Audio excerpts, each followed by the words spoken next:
Есіл асып тасымай салмақты сабырмен ағады. Жағасына жалпайып жазылып кетпейді, арнасы ортайып төмен түспейді. Ұдайы су толған, шелектей гүмбілдеп тұратын өзен. Ағысы астында беті қайнаған қазандай бүлкілдеп, ақ толқын ойнап жатады. Сол есілдің Жарғайынға қарай бұрылар жағасында Мәңгімайдан келе жатқан Борангөл атты қазақ ауылы бар еді. Ертеректе өзімнің жас кезімде осы ауылдың бір келін түсіру тойында болғаным бар.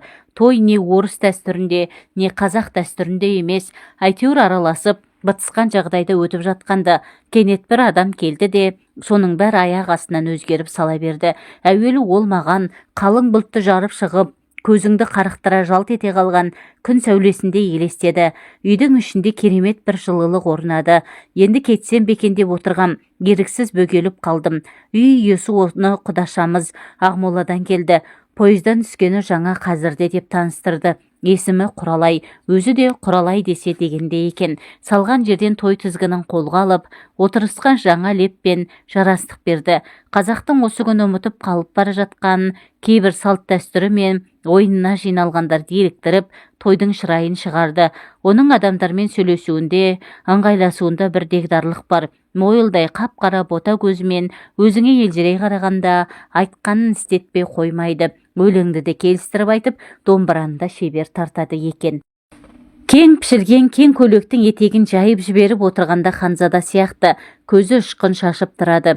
Екі ауыз өлең айтпайтын қазақ болмайды. Сіздерде тойға өнерлеріңізбен үлес қосыңыздар деп орыс қазақ өлең айтқызды, домбыра тартқызды. Кейбіреулерін билетті. Әсіресе 100 граммнан кейін қызара бүрткен орыс келіншектері дүр көтеріліп, думандатып жіберді.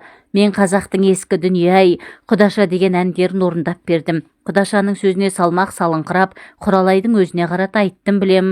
Ол көзі шоқтай жайнап күлімсіреп отырып тыңдады. Іштей қиналысқа түскен сәтте екі беті балбұл жанып, жүзі пейіштің төрінде құлпырып кетеді екен. Нағыз әншілер осында отыр екен ғой, сіздің мына даусыңыз анау-мынаулардан көшілгері деп мені біраз жерге апарып тастады. Жұрт қолқалап, сұрап қоймағаннан кейін екеуміз қосылып Бегімайдың әнін айттық. Сол сәтте, сол күні, сол көңіл күйдің жағдайында бұл енді нағыз ғажайыптың өзі болды. Отырғандар үсті-үстіне қол соғып, дуылдасып, бізге бундыршап ішкізді. Рюмканы көтеріп жатып, Құралайдың көзіне қара бердім. Ол да мені іздегендей қадала қарап, іштей бір адам ауызбен айтып болмайтын ризашылық сезім білдірді. Келіншек ауға оралды деп ойладым мен. Келіншек деп күйеуі бар деген соң айтып жатқаным ғой. Әйтпесе Құралайдың дене бітіміне қарап, есік көрген адам деп айтуға болмайды. Есілдің жағасында өсетін сәмбі талдай сұлу мүсін, аршын төс аршыған жұмыртқадай ақ тамақ, алаулаған дөңгелек жүзіне лайық қыр мұрын, оймақ ауыз әбден піскен бүлдіргендей қызыл ерні оны кез келген қыздан ерекшелендіріп тұрар еді. Той кеш тарады. Кісі аяғы сиреді-ау деген бір шақта Құралай екеуміз алдын ала келіспесек те далаға бірге шықтық. Жаздың шаңқай шағы ғой, түннің өзі күндізгі ыстықтың лебін қайтара алмай бусанып тұр. Тек қана есілден соққан самал жел жаныңа дауа бергендей. Біз бірден өзенге беттеп, әлі аяқпаған түн қараңғылығына сүңгіп кеттік. Өзен жағалауындағы қаз от пен шөп жұп-жұмсақ құс мамықтай былқ-былқ етеді. Құралай да мен де аяқ киімімізді шешіп тастап, жалаң аяқтанып алдық. Балалығымыз ұстап кеткен сияқты. Ал келіп жүгірейік. Шамасы суға түскіміз келген болар. Жүгіріп келе жатып, киімдерімізді шешіп жатырмыз. Менің жейдем бір жақта, шалбарым бір жақта қалды. Құралай көйлегін басынан асыра шеше бастады да кілт тоқтады. Мен шап беріп, оны құшақтай алдым. Ол менің көкірегімді қақ жарып ішіме кіріп кетердей құшағыма тығыла түсті. Кіндіктен жоғары көтерілген көйлегі төмен түспей, екеуміздің арамызда перде болып тұрып қалды. Дені сау, бола күш бойын кернеген жас әйелдің жұп-жұмыр бура санын ескен ыстық леп менің тәнімді қарып, аршын төсі кеудеме тірелді. Екеумізде әл бермейтін асау сезім билеп алғандай құшағымыз айқаса кетіп ұзақ сүйістік. Бір сәтте Құралай, мені кешір, бұдан артыққа бара алмаймын. Өзің сияқты нарталап күйеуім бар, көзіне шөп салып көргенім жоқ деді. Ал сүйісуші дедім мен. Сен шын көңілімен сүйістің ғой. Сүйісу мезеттік сезімнің қалауы, ал төсектес болу тән қалауы. Ол ауыр күнә. Соншалық айырмашылық көріп тұрғаным жоқ. Сүйісу арқылы да біз күнәға баттық қой дедім мен. Жоқ, сүйісу мен қазіргі виртуалдық байланыс сияқты деді ол. Қайдағы ернімізге ерніміз тиді, біз түйістік дедім мен. Ол екі саусағын менің ерніме басып, әппақ маржандай тістерін көрсетіп сақылдап күлді. Сұмдық бір тылсым күш біздің құшағымызды айқастырып жіберді. Әйелдің оттай ыстық ерінен өбіп, тілін сорғанымда коньяктың ба, шарбаттың ба әдемі дәмін сездім. Білесің бе деді ол маған, мен саған бір ертегі айтып берейін. Шамасы араб әдебиетінен оқыдым-ау деймін. Қазір есімде жоқ. Баяғыда ертеде бір әміршінің сұлу қозы болыпты. Әмірші қызына елде жоқ көйлек тіктіріп беріпті. Ол көйлектің жағасынан етегіне дейін түймесі болыпты. Сыйқыры сонда түймені жоғары жақтан бастап ағытып, ең соңғысына жете бергенде қалғандары қайтадан түймеленіп қалатын болған. Мен сол көйлек сияқтымын. Ең соңғы шешуші сәтке келгенде түймелерім қайтадан салынып қалды. Ту, не деген аңқаулық, соншама түймені ағытып не азап, мынау сенің көйлегің сияқты басынан асыра салмай ма дедім мен. Білгішпегім, ол көйлектің қасиеті сонда, оның түймесін ағытпай шеше алмайсың деді ол. Құдайға мың тәубе деп, қазір сенің үстіңде сондай көйлек жоқ, жалпы сен жалаңашсың дедім мен. Құралай сонда барып өзінің мықымның төмен жағы тыр жалаңаш екен есіне түсіп, мені ақырын итеріп тастап, теріс айналды. Есілдің мың бұралған бұйра толқындары жағаны қайта зілсіз соққылап, жыбыр қыбыр етеді. Құралай екеуміз аяғымызды суға малып, шалқамыздан жасырмыз. Аспанда жұлдыздар жарығы әлсіреп, таң атып келеді. Мен Құралайға, есілдің ар жағынан көрдім сені, сырғаңды қайық қылып өткіз мені деп өлеңдеттім. Жоқ деді ол, сен өтпейсің, арғы бетте қаласың. Мен ақыры ол айтқан жақта қалдым. Алайда арада 10 жылдан астам уақыт өткенде біз екінші рет кездестік. Бұл кезде үкімет Ақмолаға көшіп келіп, қаланың атауы Астана болып өзгертілген шақ еді.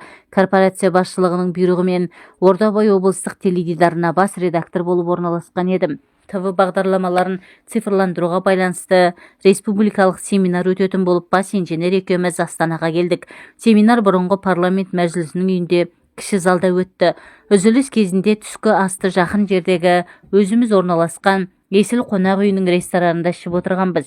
Ішкі түйсігім ту сыртымнан қадалған бір тосын көзқарасты аңғарғандай болды да, жалт қарағанымда алыстау түкпірде отырған бір әйелдің өзіме тесіле көз салып отырғанын аңғардым. Бірақ түрін жыға тани алмадым, ал көзі біреуді еске түсіргендей болды.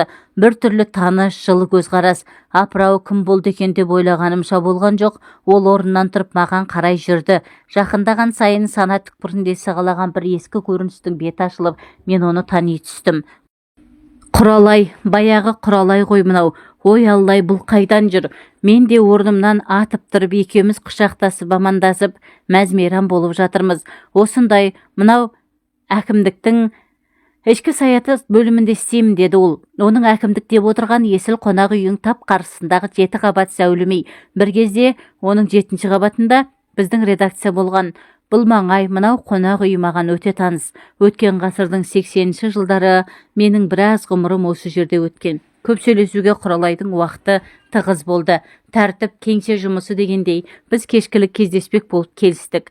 Осы қонақ үйдің 3-ші қабатындамын, 32-ші бөлме дедім мен. Келем деді Құралай.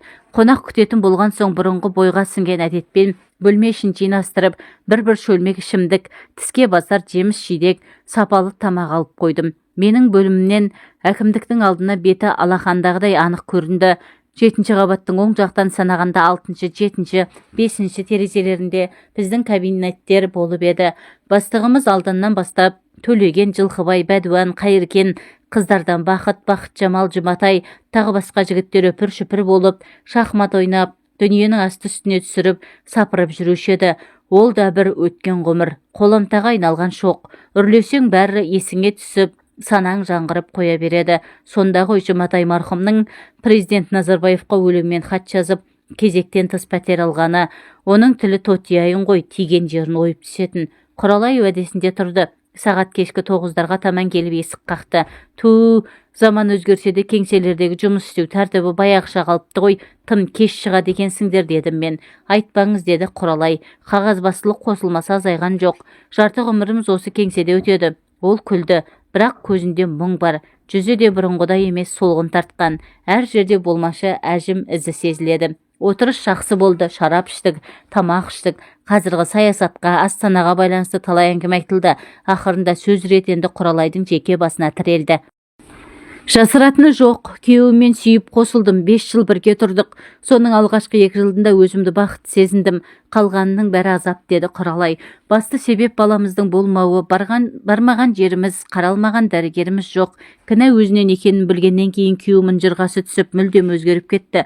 Өзімде көшеде кішкентай бала көрсем есімнен танып мүжіліп, шаршап қалатын болдым. Жазығымыз не жаратқан ем-ау, көшеге баласын тастап кетіп жатқандарға қиған бір шарананы бізге қимайсың ба деп егіліп талай жыладым. Бала асырап алайық дедім, күйеуім көнбеді. Алла тағала бізге бұйыртпаған екен, енді оны қолдан жамап жасқағаннан не болады деді. Сөйтті де маған бостандық беріп өзі кетіп отырды. Күні бүгінге дейін қайда жүргенін білмеймін. Түк хабар жоқ. Мен әйелдің жан азабын бөліскім келіп, оны құшақтап, бетіне бетімді тигіздім. Оның әлі де тып-тығыз денесі, қомақты қосанары жанасқан сайын менің дегбірімді қашырды. Екеуміздің де тыныс алуымыз жиілеп, абай данышпан айтқандай, етің етке тигенде тән шымырлап, бой еріп, ішім оттай күйгенде дерлік кейіпке түстік. Құралай көйлегін басынан асыра шешіп лақтырып жіберіп қарсы алдына тұра қалды. Енді қалғанын өзің шеш дейтін сияқты. Мен тізерлей отырып сан түрлі гүл жапырақтарының сурет салынған тілдей трусигін сұқ саусағыммен тартып тізесінен төмен түсірдім. Сонан соң бузгальтерінің түймесін басып ағыттым да орындықтың басына қойдым. Қосалмасы тіп-тік, оң жақ емшегінің ұшында қарақаттай мен бар екен. Мен соған қарап тырыңқырап қалсам керек. Құралай, сен енді осылай отырасың ба, шешінсейші деді. Мені соншалық ептілікпен шапшаң шешіндіре бастады. Тек қана ең соңғы киімді шешерде сәл кідірді де, тура мен сияқты сұқ саусағымен оны төмен қарай сырғытып жіберді. Менің анадан туғандай кейпімді көргенде ол бүкіл буындар құрысып ұстамай қалғандай таяу тұрған кереуетке сылқ етіп құлай кетті. Бұл енді талайдан бері ешкіммен төсектес болмағандықтың әсері шығар. Әйел жаны тым нәзік қой деп ойладым мен. Дүние тылсым, бір сәт тас болып қатып қалғандай, бөлмеде біздің ынтыққан ыстық сүйісіміз, менің ауыр-ауыр алған тынысым, кереуеттің сықыры, 62 тамыры иіп үгітіліп шамырқанған әйелдің сәл ыңырсыған дыбысы ғана естілді. Төсекте мен өзімді тау көтерген толағай батырдай сезіндім. Бұрын соңды болмаған ерекше қарқын, алапат күш-қуат тұла бойымды кернеп тұр. Ләззат сәті әдеттегіден әлдеқайда ұзаққа созылып, Құралай ең кемі 2 рет ләззат алғандай әсер берді. Бұл түн буруханған сезім түні, еркек пен әйелдің бір-біріне деген сәйкесімділігі жарасқан түн болды. Әйел құшағымда өзімді жайлы сезінгенім соншалық, менің бұған дейінгі өмірім бір басқа, мынау бақыт құшағындағы сәт бір басқа сияқты көрінді. Арада 1,5 айдай уақыт өткенде Құралайдан мен бақыттымын, аяғым ауыр деген SMS алдым. Сонда маған әттеген-ай, біз баяғы бірінші кездескенде осындай тәуекелге барсақ қой, Құралайдың күйеуі баланы өзімдікі деп қабылдап бақытты өмір сүрер ме еді? Қазір өзі қайда екен? Дертіне ем тауып жазылды ма? Мүмкін үйленіп балалы шағалы болған шығар. Әлде жоқ олай ойлауға дәтім бармайды. Бұл күнде медицинада мүмкіндік көп қой. Бір шипасы табылған шығар. Лайым солай болғай. Ондай жағдайда ол азамат мені кешірсін. Менің жазығым не? Періште емес, ет пен сүйектен жаралған пендемін. Өмір атты үлкен сахнада бар болған өзіме тиесілді рөлді ойнап шықтым деген ой келді. Біраз ойласқаннан кейін WhatsApp-пен Құралай, қуанышыңа ортақпын, әкесі екендігімді мойындаймын деп жауап жазып жібердім.